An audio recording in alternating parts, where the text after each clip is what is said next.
لو انت نسيت الباسورد بتاع الكمبيوتر او اللابتوب بتاعك، تعالى هقولك طريقة ترجع بيها كل حاجة زي ما كانت من غير ما تمسح الداتا اللي عليه. لكن لو انت تكنيكال لازم تتأكد ان صاحب الجهاز هو اللي جايب لك الجهاز، لان دي امانة، وانا غير مسؤول عن اي حد يستخدم الطريقة دي في الغلط.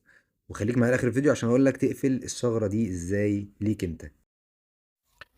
انا دلوقتي ده الجهاز بتاعي اهو، وانا مش عارف افتحه او نسيت الباسورد بتاعه. ايه اللي اعمله؟ كل اللي انا هحتاجه هجيب فلاشة عليها ويندوز 7، ويندوز اكس بي، ويندوز 10، اي ويندوز. انا مش هنزل نسخه، انا مش هسطب ويندوز جديد. انا هعمل بس ان انا هعمل نسخه ليه؟ عشان هفتح ملفات الويندوز بتاعي انا واعدل فيها. بص، هرستر الجهاز كده بعد ما احط الفلاشه، وهعمل البوت. هدخل على قائمه البوت بتاعتي، هيظهر لي الشاشه اللي انت شايفها قدامك دي شاشه كاني هنزل نسخه او ويندوز جديد. اول ما هتظهر لي الشاشه دي هتتك شيفت اف 10. اول ما هدوس شيفت اف 10 كده هكتب، هيظهر لي قائمة الادمنستريتور كوماند، هكتب فيها نوت باد. لو انت خدت بالك نوت باد.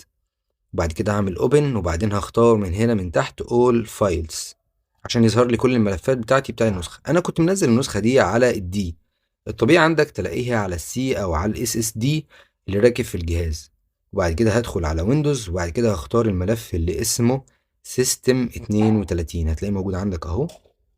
الناس اللي ما خدتش بالها اهو سيستم 32. اول ما هختار الملف ده وهدخل عليه، هكبر الشاشه كده وهتك حرف اليو، وهتختار الملف اللي انا هظهره لك دلوقتي. تمام اهو، ده اسم الملف، احفظه كويس لان مش ده سي ام دي، انا غيرته بالفعل. الملف ده كان اسمه سي ام دي، لكن الملف ده انا لما رحت له رحت خدت الاسم بتاع الملف ده من الملف نفسه، وسميته هو سي ام دي واحد. وهاجي هنا اخد الملف ده كوبي زي ما انا عملته قدامك كده، وهروح للسي ام دي فعلا وهكتك سي عشان يجيلي، وهختار وهعمل كوبي للاسم الملف على السي ام دي. واول ما هعمل كده هختار، هدوس على اي حته فاضيه في الملف، وبعد كده هطلع اخرج خالص، هعمل خروج من الجهاز. تمام، هيفتح لي النسخه بتاعتي عادي جدا جدا جدا كأن انا بفتح الجهاز. طبعا انت هتشيل الفلاشه خلاص كده، الملف فتح اهو. اول ما تفتح الويندوز هتدوس على علامه الايه، العلامه دي اللي انت شايفها دي علامه ذو الاحتياجات الخاصه. احنا غيرنا الملف بتاعها للسي ام دي، يعني خلينا الجهاز بدل ما يفتح كده يفتح كده. اول ما يفتح معايا هتك نت يوزر، فاهمني؟ هعمل ايه؟ هدوس نت يوزر، هيظهر لي الاسم. شفت الاسم اللي فوق ده؟ الاسم اللي هو العشر ده اليوزر بتاعي. تمام، اول ما هتك نيوت يوزر هيظهر لي الاسم ده. انا كده عرفت الاسم اهو، اسم اليوزر بتاعي.